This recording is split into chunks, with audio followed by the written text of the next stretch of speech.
नमस्कार दोस्तों हम कंटिन्यू करते हैं अपने कॉस्टिंग के लेक्चर को। अब हम आगे हैं लेसन नंबर 3 लेबर कॉस्ट। ये आपके यूनिट 2 का चैप्टर है। एक सेकेंड। तो जैसा कि हमारी कोशिश है कि पहले हम कॉन्सेप्ट समझेंगे, उसके इलस्ट्रेशन बना लेंगे, एग्जांपल्स कर लेंगे और उसके बाद हम इम्पोर्टेंट क्वेश्चंस भी लगाएंगे ताकि एक साथ कॉन्फिडेंस आता रहे। तो अब हम शुरू कर रहे हैं लेबर कॉस्ट। मटेरियल हमने फिनिश कर लिया है, तो अब इसमें क्या क्या जानना है देख लेते हैं। लेबर का मतलब क्या है, लेबर कॉस्ट को कंट्रोल कैसे करें, कॉस्टिंग का ऑब्जेक्टिव ही क्या है, एक कंट्रोल करना। पर्सनल डिपार्टमेंट, पर्सनल किसे बोला जाता है, HR ह्यूमन रिसोर्स, जिसमें लोग एम्प्लॉय काम करते हैं, एम्प्लॉय को ही पर्सनल में बोला जाता है। इंजीनियरिंग डिपार्टमेंट है ना, और लेबर रेम्यूनरेशन। बस 4-5 छोटे छोटे पॉइंट है, उनको हम समझेंगे। अब लेबर तो हम ऐसा वर्ड है जो बचपन से सुनते आ रहे हैं, है ना। तो लेबर क्या है, फिजिकली भी हो सकते हैं और मेंटल एफर्ट जो लगा रहे हैं वो भी। पढ़ा लिखा जो मेंटल एफर्ट लगा रहा है वो भी तो लेबर ही है, और जो फैक्ट्री में जाके एक फिजिकली काम करता है वो भी लेबर है, ठीक है ना। कोई ऐसा नहीं है कि आपने कोई डिग्री और ले ली है, बड़ी बड़ी डिग्री ले ली है तो आप लेबर नहीं हो, आप भी लेबर हो, मेंटल एफर्ट लगा रहे हो आप। वाइट कॉलर और ब्लू कॉलर बोल सकते हैं। ब्लू कॉलर जनरली फैक्ट्री में काम करने वालों को बोलते हैं, और वाइट कॉलर जो सूट बूट और टाई बना लगा के नौकरी पे जाते हैं वो भी नौकर ही होते हैं, ठीक है।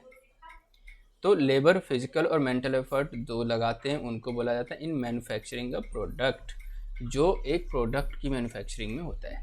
Labour cost is the price paid for using human resource. Human resource मतलब आदमियों को यूज़ करना, लोगों को यूज़ करना और उसके बदले उसको पैसा देना। किसी ने मुझे बोला था कि अमित जी बताइए, काम करने के बाद क्या मिलता है, तनख्वाह।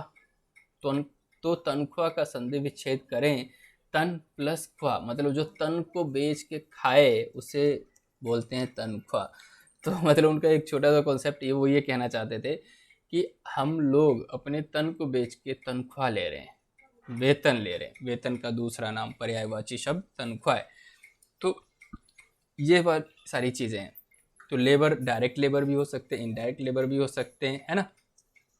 सुपरवाइजर है, स्टोर कीपर है, ये जो टाइप कीपर है, ये सब सैलरी लेते हैं। ऑफिस एग्जीक्यूटिव में काम करने वाले सैलरी लेते हैं, सेल्स रिप्रेजेंटेटिव सैलरी लेते हैं, लेकिन है तो वो भी लेबर। इनको हम क्या बोलेंगे, इनडायरेक्ट लेबर, क्योंकि ये लोग डायरेक्ट प्रोडक्ट नहीं बना रहे, ठीक है। लेकिन जो डायरेक्ट, जिनको स्किल है कि भाई ये प्रोडक्ट कैसे बनता है, तो उसको डायरेक्ट लेबर बोलते हैं। तो बस एक छोटा सा कॉन्सेप्ट है labour. Control over labour cost, labour cost तभी तो पता चलेगा इतने टाइप के लेबर हैं। अब इनकी कॉस्टिंग देख लेते हैं। अरे यार भाई, ये जो बिजनेस कर रहा है उसमें लेबर की कॉस्ट इतनी बैठ रही है, पैसा कैसे कमाएगा, सारा पैसा तो लेबर को देने में ही चला जाएगा। तो कोई भी बिजनेस ज़्यादा दिन तक नहीं चला सकते अगर आपका कॉस्ट कंट्रोल नहीं है। तो कैसे करें सर, कहाँ कहाँ देखें, पर्सनल देखो, इंजीनियर डिपार्टमेंट देखो, टाइम कीपिंग डिपार्टमेंट देखो, पे रोल देखो उसका क्या है, और कॉस्ट अकाउंटिंग करके हम कंट्रोल ला सकते हैं। ये पर्सनल डिपार्टमेंट क्या है, इसी को हम HR डिपार्टमेंट भी बोलते हैं। HR डिपार्टमेंट ही पर्सनल डिपार्टमेंट बोला जाए। पर्सनल मतलब आदमियों, मतलब ह्यूमन को इस्तेमाल करना, है ना। तो इस डिपार्टमेंट का क्या काम होता है, एम्प्लॉय की हायरिंग करना, ठीक है, रिक्रूटमेंट कराना, इंटरव्यू कराना, टेस्ट करना, फिजिकल एग्जामिन करना, इंडक्शन प्रोसीजर, भाई ज्वाइनिंग होगी तो इंडक्शन कराना, ये देखो ये मेरी टीम है, ये मेरी टीम है, ये कंपनी है, कंपनी ऐसे काम करती है, ये सब इंडक्शन होता है, ठीक है। उनको जॉब असाइन करना, ये पर्सनल डिपार्टमेंट का काम है। ओके जी। Employ history card, employ history card में एम्प्लॉय की सारी डिटेल लिख सकते हो। भाई तुम्हारा नाम क्या है, एड्रेस क्या है, डेट ऑफ बर्थ क्या है, एजुकेशन क्या है, डेट ऑफ एम्प्लॉयमेंट क्या, डिपार्टमेंट क्या, कैटेगरी है, डेट कब कब कौन सी कंपनी छोड़ दी, क्या क्यों छोड़ दी, ये सारे। मतलब मैं अभी तक 4 से 5 कंपनियों में काम कर चुका हूँ, और ये सब चीज़ें मैंने हर जगह देखी है। मतलब ऐसा नहीं है कि आप जो पढ़ रहे हो या फिर देख रहे हो वो सब रियल लाइफ में यूज़ नहीं। यही तो एक कॉमर्स के सब्जेक्ट की सबसे बड़ी खासियत ये है कि हम जैसे डेवलपिंग कंट्रीज़ में कॉमर्स, मुझे ऐसा लगता है एक ऐसा सब्जेक्ट है या ऐसा स्ट्रीम है, ऐसा एरिया है जिसमें आप काफ़ी चीज़ें प्रैक्टिकली देख सकते हो। साइंस में एक बार को तो भाई इतने अच्छे लैब नहीं है, कहीं पे क्या बच्चों को दिखाएं, सारी चीज़ें तो नहीं दिखा सकते। लेकिन कॉमर्स में अगर बच्चा देखना चाहे तो वो हर चीज़ देख सकता है, बहुत चीपेस्ट सोर्स पे, बहुत कम पैसे लगा के, ठीक है ना। तो सही लगता है मुझे ये सब कि भाई मैरिटल स्टेटस क्या है, चिल्ड्रन कितने हैं, प्रीवियस एक्सपीरियंस क्या है, क्या सैलरी ले रहे थे, इस टाइप से आपका हिस्ट्री कार्ड बन जाता है। अब आगे चलते हैं, लेबर टर्नओवर। वैसे तो टर्नओवर शब्द सुनते ही ऐसा लगता है कि भाई टर्नओवर मतलब सेल, टर्नओवर मतलब सेल। टर्नओवर का एक और भी मतलब होता है कि भाई कितनी बार इस कंपनी में लोग आते हैं और चले जाते हैं, एम्प्लॉय की हायरिंग होती है और निकाल दिए जाते हैं या छोड़ के चले जाते हैं। तो अगर सोचो लेबर टर्नओवर जितनी ज़्यादा होगी ना, उतनी खराब बात है कि यहाँ पे लोग आते हैं लेकिन टिकते ही नहीं है भाई। जब एम्प्लॉय को जब हायर किया जाता है तो उससे पूछते हैं भाई आपको हम क्यों हायर करें, बल्कि उल्टा तो ये होना चाहिए भैया तुम्हारे यहाँ बंदे रुक क्यों नहीं रहे, पिछला बंदा क्यों छोड़ के चला गया, कमी है तुम्हारी कंपनी में, ठीक है। सॉरी। तो लेबर टर्नओवर एक ऐसा है कि भैया आप इसको लो रखना है, हाई नहीं होना चाहिए। मतलब ज़्यादा लोग आ रहे हैं, ज़्यादा लोग जा रहे हैं, भैया आ रहे हैं ना तो जाने का नाम नहीं ले रहे, बिल्कुल आराम से जॉब कर रहे हैं मज़े में, ऐसा होना चाहिए। तो जिस कंपनी का लेबर टर्नओवर कम होगा ना उस कंपनी को अच्छा माना जाता है। तो यहाँ देखो लिखा भी है लेबर टर्नओवर को लो रखना है, जितना पॉसिबल हो सके उसको लो रखना है, ठीक है। लेकिन इन्वेंट्री टर्नओवर हाई होना चाहिए, जितनी बार माल खरीद रहे हैं ना उतनी बार बेच रहे हैं, जितनी अगर कोई बंदा ये बोले ना कि भाई इन्वेंट्री टर्नओवर भी लो रखना है तो इसका मतलब भाई बिजनेस कैसे चलाएगा, अगर ला के बस रख दिया, बेचना ही नहीं है, बस एक बार ला दिया तो ला दिया, नहीं। इन्वेंट्री टर्नओवर आपको हाई चाहिए, बट लेबर टर्नओवर क्या होनी चाहिए, लो होनी चाहिए। और लो रखने के लिए क्या करना पड़ेगा, अच्छे से मैनेज करो, प्रिवेंटिव कॉस्ट बताओ, कैसे सेटिस्फैक्शन हो रही है एम्प्लॉय को। अभी जब मैंने लास्ट कंपनी छोड़ी है तो उसमें मेरे से जब रीजन पूछा गया तो मैंने एक पॉइंट ये भी बोला कि भैया तुम आज सर्वे कराओ अपनी कंपनी में और आपको ना 99% लोग अनसेटिस्फाइड मिलेंगे, और उसका रीजन कुछ भी हो सकता है, ठीक है। तो वो satisfaction of employees, strong and well organise trade union होना चाहिए भाई, लेबर यूनियन होते हैं वो एक स्ट्रॉन्ग होना चाहिए। ऐसे कैसे किसी लेबर को तूने गाली दे दी है, अभी तुझे बताते हैं, स्ट्राइक पे चले जाएंगे, करवा लो प्रोडक्शन जिससे कराने। और जब स्ट्राइक पे लोग जाते हैं या लेबर चले जाते हैं तो कितना नुकसान होता है कंपनी को, क्योंकि कंपनी का क्या है, ऑर्डर प्रॉपर प्लान होता है कि भाई ऑर्डर बन के तैयार हो जाएगा, इस दिन शिपमेंट हो जाएगी, वो डिले हो जाएगा, और डिले होने से तो बहुत नुकसान है। फिर रेगुलेटरी कंट्रोल होनी चाहिए, मैनेजमेंट की पॉलिसी ऐसी होनी चाहिए, अल्टरनेट रेवेन्यू होनी चाहिए बेटर एम्प्लॉयमेंट के लिए भाई, और अच्छा से अच्छा अनएम्प्लॉयमेंट जो है उसको कम करने के लिए अच्छा काम होना चाहिए, तब लेबर टर्नओवर आप कम हो सकता है, ठीक है। नाउ ये है कि लेबर टर्नओवर पर्सनल कॉजेज भी हो सकते हैं छोड़ने के, अवॉइडेबल कॉजेज भी हो सकते हैं और अनअवॉइडेबल कॉजेज भी। भाई पर्सनल कारण, कोई बंदा बोल रहा नहीं जी अब मैंने सोच लिया है भैया देख तुझे तेरी कंपनी को बहुत टाइम दे दिया, अब समय आ गया है अपनी फैमिली को टाइम देने का, मैं अपने पर्सनल रीजन की वजह से तेरी जॉब को छोड़ रहा हूँ। तो भाई अब क्या कर सकते हो, भाई फैमिली तो फैमिली है, भाई कंपनी तो चली जाएगी लाइफ से, एक नहीं तो दूसरी आ जाएगी, लेकिन family is more important than any kind of companies, है ना। तो फैमिली के लिए भाई पर्सनल रीजन है। Now second one is avoidable causes, कुछ ऐसे कारण है जिसको अवॉइड किया जा सकता है। जैसे देखो जी तुम मेरे पैसे नहीं बढ़ा रहे, अरे कोई नहीं पैसे ले ले, रुक गया, अवॉइडेबल है ना, अवॉइड किया जा सकता है। तीसरा अनअवॉइडेबल कॉजेज भी हो सकते हैं, यार मेरी ना तबीयत खराब रहती है, मैं तो भाई पागल हो गया हूँ इतना सोच सोच के तुम्हारी कंपनी के बारे में, मैंने तो अपने बारे में भी इतना नहीं सोचा जितना तुम्हारी कंपनी के बारे में सोचता हूँ, अब नहीं सोच सकता क्योंकि मैं तो पागल हो गया, तो कैसे सोचूंगा, तो अनअवॉइडेबल कॉजेज भी हो सकते हैं।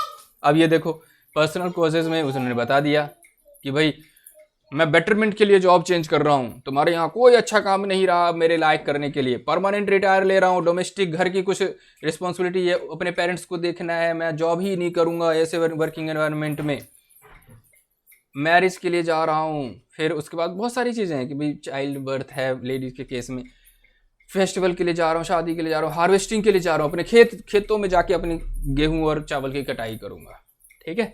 इस तरीके से पर्सनल कॉज बता सकते। अवॉइडेबल कॉज, मैं अपने काम से डिससेटिस्फैक्शन, अरे कोई नहीं अच्छा काम ले ले, बैड वर्किंग कंडीशन, कोई नहीं कंडीशन सुधार देते हैं। जो अवॉइडेबल कॉजेज हैं उनको तो भाई अवॉइड किया जा सकता है। लॉन्ग एंड और अच्छा कोई बात नहीं, ज़्यादा घंटे काम करा तू 4 घंटे ही काम कर। अनसेटिस्फैक्शन, यही सारे वो कारण हैं जो छोड़ते टाइम बोलना पड़ता है। और मेरे भी जो पिछली कंपनी मैंने छोड़ी है तो 4-5 कारण बताए, वो इसी में से हैं। कुछ पर्सनल कॉजेज थे, कुछ अवॉइडेबल कॉजेज भी थे और कुछ अनअवॉइडेबल कॉजेज भी थे, ठीक है ना। बैड रिलेशनशिप विद फॉलोअर, बहुत सारे हैं भैया, सारे दोस्त मतलब अच्छे बंदे नहीं हैं यहाँ पे काम करने वाले। अनफेयर मेथड, प्रमोशन के लिए लोग गलत तरीका अपनाते हैं, प्लानिंग नहीं है कुछ भी। अनअवॉइडेबल कॉजेज क्या है, ये यार सीजनल नेचर का बिजनेस है, गर्मी में काम करते हैं, ठंडी में तो जाना पड़ेगा, ठीक है ना। प्लांट लोकेशन ऐसी जगह डाल दी है भाई, जम्मू कश्मीर में ऐसी जगह है प्लांट लोकेशन जहाँ पे बगल में आतंकवादी बैठा है, तो फिर तो मैं क्या करूँ भाई, ये तो अनअवॉइडेबल कॉज है। शॉर्टेज ऑफ रॉ मटेरियल ही नहीं है, पावर ही नहीं है, इसलिए मतलब मार्केट में वो सब चीज़ें कमी हो गई। अभी श्रीलंका की हालत हो रही है, 500-500 रुपये चीनी या 500-500 रुपये चावल हो रही, बताओ है ही नहीं माल खाने के लिए, मतलब चीज़ें ही नहीं है, मतलब इमेजिनेशन से बियॉन्ड है ये तो। एक्सीडेंट हो गया, इलनेस हो गया भाई, परमानेंटली ये इनकेपेबल हो गया काम करने, डिसमिस, ये सब सारे क्या थे, अनअवॉइडेबल। तो बस आपको पता होना चाहिए, ठीक है। ओहो, now effect of labour turnover, भैया देखो अगर लेबर टर्नओवर ज़्यादा होगा तो तुम्हारा क्या, बार बार नए बंदों को न्यू रिक्रूटमेंट करो, ट्रेनिंग दो, प्रोडक्शन इंटरप्ट हो जाएगी, प्रोडक्शन इनएफिशिएंटली हो जाएगी, न्यू वर्कर को ज़्यादा एक्सीडेंट हो सकते हैं प्लांट में, उसको नहीं पता होगा कैसे, वेस्टेज हो सकती है, डिफेक्टिव हो सकता है, एक्सीडेंट के नंबर बढ़ सकते हैं, कोऑपरेशन साथी में बीच में मतभेद हो सकते हैं नए बंदों के आने से, ठीक है। सारी कहानी सुना दी है आपको। नाउ लेबर टर्नओवर इज, अब लेबर टर्नओवर अच्छी है खराब है कितना है वो सब जानने के लिए यहाँ पे फॉर्मूला है। पहला है सेपरेशन मेथड, पहला कौन सा मेथड है, सेपरेशन मेथड। और वो क्या है, सेपरेशन मेथड में लेबर टर्नओवर रेट निकालना है आपको। तो ये देखो, number of worker left during a period, भैया इन 3 महीने में कितने बंदे छोड़ के चले गए, डिवाइड कर दो कितने टोटल नंबर ऑफ वर्कर्स थे, मान लो 20 छोड़ के चले गए, टोटल थे कितने 1500, तो इंटू 100 कर दो, आ गया जी सेपरेशन मेथड से। नाउ रिप्लेसमेंट मेथड, कि number of workers replaced during a period, भैया 30 बंदे रिप्लेस कर दिए हमने, पुराने से नए आ गए, और हमारे टोटल कितने थे 2000 इस पीरियड में, तो रिप्लेसमेंट मेथड से ये निकाल दो labour turnover ratio. Flux method, flux method क्या है, नंबर ऑफ सेपरेशन और नंबर ऑफ एडिशन, भैया 30 तो सेपरेशन हुए और 20 नए आ गए, टोटल मेरे पास कितने थे 2000 गुने 100, तो ये लेबर टर्नओवर निकल जाएगा। फिर आगे चलते हैं जी। Now the management point of view से लेबर टर्नओवर को 2 ग्रुप में डिवाइड किया जा सकता है, प्रिवेंटिव कॉस्ट और रिप्लेसमेंट कॉस्ट। प्रिवेंटिव कॉस्ट का मतलब क्या है कि भैया उनको मेडिकल प्रोवाइड करो, हाउसिंग प्रोवाइड करो, रिक्रिएशन फैसिलिटी प्रोवाइड कर दो, gratuity, pension, education facility, good working condition, welfare facility, ऐसी ऐसी चीजें दे दो यार, बंदे नहीं जाएंगे।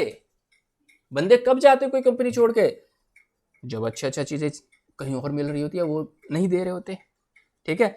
प्रिवेंटिव कॉस्ट पहले से इन सब पे खर्चा कर दो, मेडिकल पे, पेंशन पे, वर्किंग कंडीशन पे, वेलफेयर पे, ताकि लोग जाए ही नहीं, ठीक है। Now replacement cost, replacement cost क्या है, cost of recruitment and training of new worker, भाई नए बंदों को हायर करो, नए वर्कर आ जाएंगे, आउटपुट कम हो जाएगी, ये सब रिप्लेसमेंट कॉस्ट में आ जाता है। तो क्वेश्चन ये भी पूछ सकते हैं कि भाई देखो एजुकेशन फैसिलिटी प्रोवाइड कर रहे हैं तो ये प्रिवेंटिव कॉस्ट है, ये रिप्लेसमेंट कॉस्ट, भाई प्रिवेंटिव कॉस्ट है। मेडिकल फैसिलिटी प्रोवाइड कर, प्रिवेंटिव कॉस्ट है, लेकिन नए बंदों को नई ट्रेनिंग दी जा रही है, रिप्लेसमेंट कॉस्ट है। ऐसे करके आप डिवाइड कर सकते हो। Treatment of labour turnover cost, तो अब ये लेबर टर्नओवर कॉस्ट को यूजुअली जो है फैक्ट्री ओवरहेड में हम दिखा देते हैं लेबर टर्नओवर कॉस्ट को।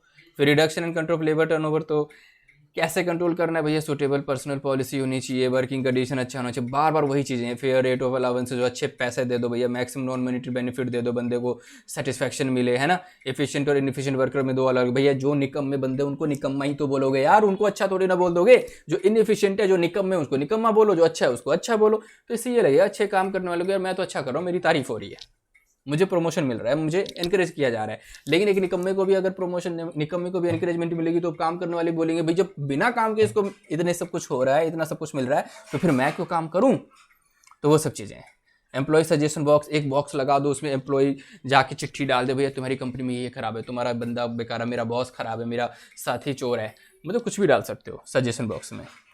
N effective employee grievance redressal procedure, भैया उसमें अगर कोई मजबूरी है, किसी ने कुछ गलत मतलब लिख दिया कि ये प्रॉब्लम है तुम्हारी कंपनी, उसका सोल्यूशन दे दो, खत्म कहानी, ठीक है ना। अब इसके ऊपर एक क्वेश्चन दे दिया कि भाई नंबर ऑफ वर्कर कितने थे 7600 और 1/1/2006 को, और साल के एंड में कितने 8400, मतलब भैया 800 बंदे नए ऐड हो गए, ठीक है। उसमें क्या है, ड्यूरिंग द ईयर 800 तो नए ऐड हो गए हैं, लेकिन 80 वर्कर छोड़ के चले गए, 320 वर्कर चले गए, 1500 वर्कर वो नए रिक्रूटेड हो गए, home 300 worker recruited because of exist and rest are recruited according to the expansion plan.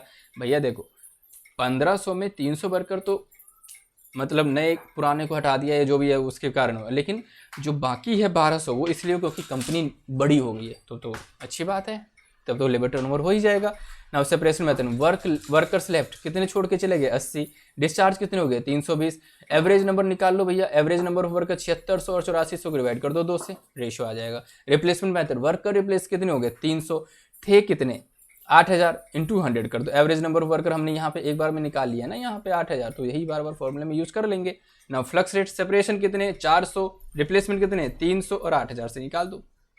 बहुत सिंपल क्वेश्चन, बहुत ही सिंपल। अब आगे चलते हैं, आगे क्या इंजीनियरिंग डिपार्टमेंट। ये इंजीनियरिंग डिपार्टमेंट क्या है, इनका काम क्या होता है, देखो इस डिपार्टमेंट का क्या होता है, कंट्रोल बना के रखना वर्किंग कंडीशन पे, प्रोडक्शन मेथड पे, हर काम वैसे ही होना चाहिए जो डिफाइन प्रोसेस है, जिस प्रोसेस से फॉलो करना चाहिए और डिपार्टमेंट वैसे काम करे। जो लोग जहाँ पे प्रोडक्शन किया जा रहा है तो प्लान बनाना, स्पेसिफिकेशन हर जॉब के लिए तैयार करना, फिर जॉब को एनालाइज करना, इंस्पेक्शन करना, हर स्टेज पे काम को इंस्पेक्शन करना, जब काम कंप्लीट हो गया सेटिस्फैक्ट्री हुआ या नहीं हुआ, प्रोविज़न बना के कि भैया सेफ कैसे रहेंगे सारे के सारे एम्प्लॉय काम करते टाइम, फिर रिसर्च एंड डेवलपमेंट करना न्यू जॉब से पहले, और conducting time and motion studies, time और मोशन स्टडीज भी कितने टाइम में काम हुआ, कितना मूवमेंट हुआ, और जॉब इवेल्युएशन करना ताकि मेरिट किया जा सके। ये सब है इंजीनियरिंग डिपार्टमेंट का काम। अब जॉब इवेल्युएशन करो कि भैया जिन जिन बंदों को जो जो काम दिया गया था, एक्सपीरियंस्ड बंदे थे, काम करने लायक थे, क्या उनकी रेशनल वेजेस मिली, उनको सैलरी अच्छे से मिली है, क्या उसको रिलेशनशिप उनके एम्प्लॉयर एम्प्लॉय के बीच में कैसे रहे, क्या कोई गलत तरीके से किसी को परेशान तो नहीं किया जा रहा है, सारे के सारे बंदे एक साथ काम करके जॉब को कंप्लीट करने में लगे हैं नहीं लगे हैं, जॉब एनालिसिस हो रही है नहीं हो रही है, प्रॉपर रिक्रूटमेंट मिल नहीं रही, सिलेक्शन हो नहीं रहा है, प्लेसमेंट हो रहा है, ट्रेनिंग हो रही है, प्रमोशन हो रहा है, ट्रांसफर हो रहा है, इन सब पे ध्यान देना। Job satisfaction, job classification, work simplification, मतलब वही अच्छे से काम किसी को बताया जा रहा है नहीं बताया जा रहा है, और यूनिफॉर्मिटी इन वेज, सबको जो पैसे मिल रहे हैं वो बराबर मिल रहे हैं नहीं मिल रहे, ऐसे तो नहीं कि एक ही क्लास में वर्कर और अलग अलग सैलरी ले रहे हैं, तो ये सब पे ध्यान देना होता है। फिर मेरिट रेटिंग, मेरिट रेटिंग मतलब क्या होता है भाई, प्रमोशन और प्लेसमेंट के टाइम में मेरिट को चेक किया जाता है, कौन बंदा कितना अच्छा है उसके हिसाब से उसकी प्रमोशन हो जाती है। तो मेरिट रेटिंग हेल्प करता है कि भैया इसको इतना पैसा मिलना चाहिए मेरिट के हिसाब से, इसको देखो ट्रांसफर प्रमोशन प्लेसमेंट मिलना चाहिए या डिस्चार्ज होना चाहिए एम्प्लॉय, मेरिट के अकॉर्डिंग काम कर रहा है तो अच्छी ही बात है, नहीं कर रहा तो लात मार के भगा दो इसको। नाउ जज करना इफेक्टिवनेस एम्प्लॉयमेंट ऑफिस में कि भाई प्रोसीजर ऑफ वर्कर्स, जो मतलब सिलेक्शन प्रोसीजर क्या है, प्लेसमेंट क्या है, उसके बाद मेरिट रेटिंग के हिसाब से एम्प्लॉय को कितना फिट है या अनफिट है ये सब डिसाइड करना। मेरिट रेटिंग बहुत ही डिसिप्लिनरी और परफॉर्मेंस बेस्ड होता है कि भैया इनसे लोग डरे भी रहते हैं मेरिट में, अगर मेरा अच्छा नाम रहेगा, अच्छी चीज़ें करूँगा तो अच्छा प्रमोशन मिल जाएगा, ठीक है, कोई बड़ी चीज़ नहीं है, नॉर्मल सी चीज़ें हैं। Now work study, work study क्या होती है भाई, काम करने के बाद जो इंजीनियर डिपार्टमेंट है वो देखते हैं कि काम अच्छे से हुआ या नहीं हुआ, काम के जो तरीके थे, मेथड ऑफ स्टडी हुआ है, वर्क मेजरमेंट की भाई जिस मेथड से काम होना चाहिए तो वो हुआ या नहीं हुआ।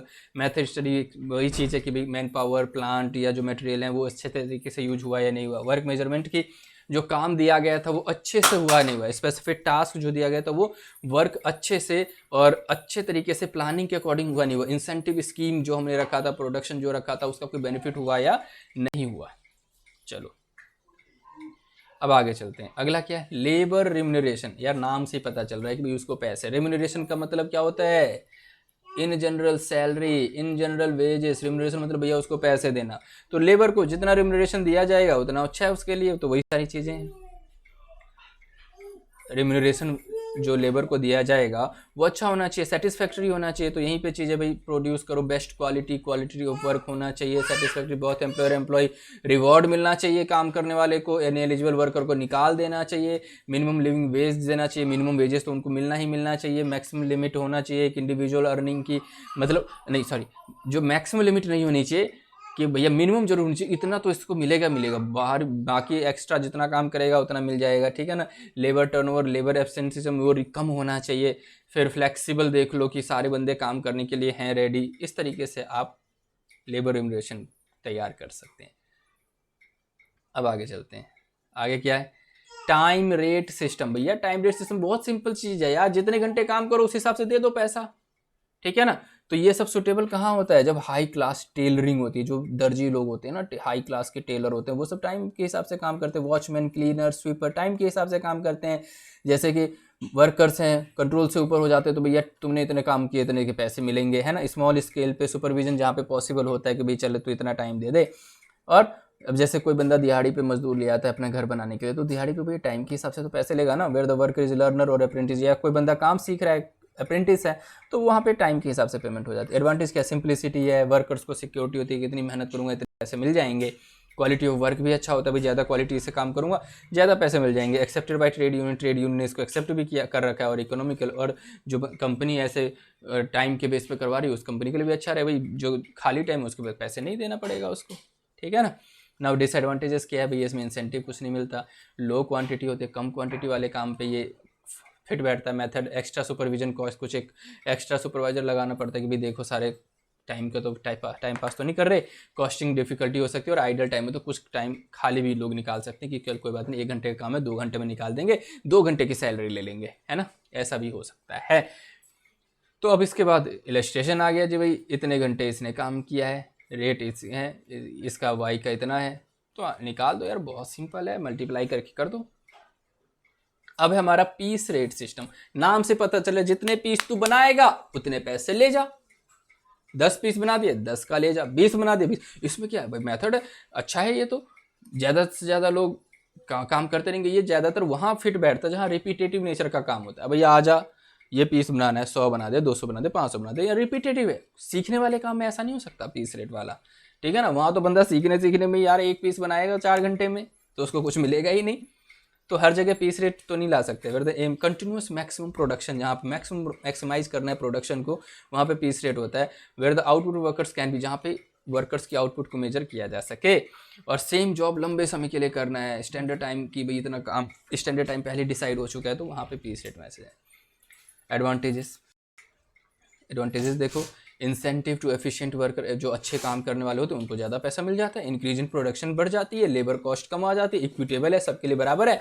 डिक्रीज इन सुपरविजन करने की जरूरत नहीं, भैया तू बनाता रहा पीस, मुझे क्या फर्क पड़ी है, कम बनाएगा कम पैसे ले जाएगा घर, ठीक है। नाउ सिंप्लीफाइज कॉस्टिंग भी सिंप्लीफाइज हो जाती है, सिंपल है, आराम से कर लेंगे भाई, जितने पीस बनाए उतनी की कॉस्टिंग कर देंगे। नाउ सिंपल एंड ईजी, बहुत सिंपल है। डिसएडवांटेजेस क्या है, कई बार क्या होता है, ज़्यादा पीस के चक्कर में लोग क्वालिटी में एडजस्टमेंट कर लेते हैं। भाई चलो ठीक है, क्वालिटी कैसा भी, मैंने तो पीस बना के दे दी है ना, तो पुअर क्वालिटी ऑफ वर्क है, तो वर्क की पुअर क्वालिटी हो सकती है। नो सिक्योर वेजेस की कोई सिक्योरिटी नहीं है, भाई तूने पीस ही नहीं काम किए, पीस मिला ही नहीं करने के लिए, तो क्या वेजेस मिलेगा, सिक्योरिटी नहीं है, मिनिमम कितना मिलेगा ये भी डिफाइन नहीं है। मटेरियल और इक्विपमेंट का गलत इस्तेमाल कर सकते हैं लोग जल्दी से जल्दी ज़्यादा पीस बनाने के लिए। ट्रेड यूनियन इसका अपोजिशन भी कर सकता है। और पीस रेट डिसाइड करने में भी प्रॉब्लम होती है कि भाई क्या होना चाहिए, कितने पीस पे कितना देना चाहिए। और अनसूटेबल, कुछ सर्टेन केसेस में अनसूटेबल भी है। नाउ इलस्ट्रेशन नंबर 3 है, इतना प्रोडक्शन कर दिया, इतना पर यूनिट निकाल दो यार मल्टीप्लाई करके। इस तरीके से आपका ये चैप्टर खत्म हो जाता है, जो कि बहुत ही सिंपल था। बस आप 1-2 बार सुन लोगे ना तो आपको सारी चीज़ें समझ में आ जाएंगी इस चैप्टर के बारे में कि ये चैप्टर कहना क्या चाहता था। तो मैंने बहुत अच्छे से एक्सप्लेन करने की कोशिश की, उम्मीद करता हूँ आपको समझ में आया होगा। अगर फिर भी नहीं आता समझते कमेंट बॉक्स में ज़रूर बताइए, ठीक है। और 10 ईयर भी हम देख लेंगे, 10 ईयर में पता चल जाए किस लेवल के क्वेश्चंस पूछे जा रहे हैं। अब हमारा नेक्स्ट चैप्टर है lesson number 4, time keeping and time booking. तो मिलते हैं दोस्तों नेक्स्ट लेक्चर में, time keeping and time booking को फिनिश कर देंगे। तब तक के लिए गुड बाय।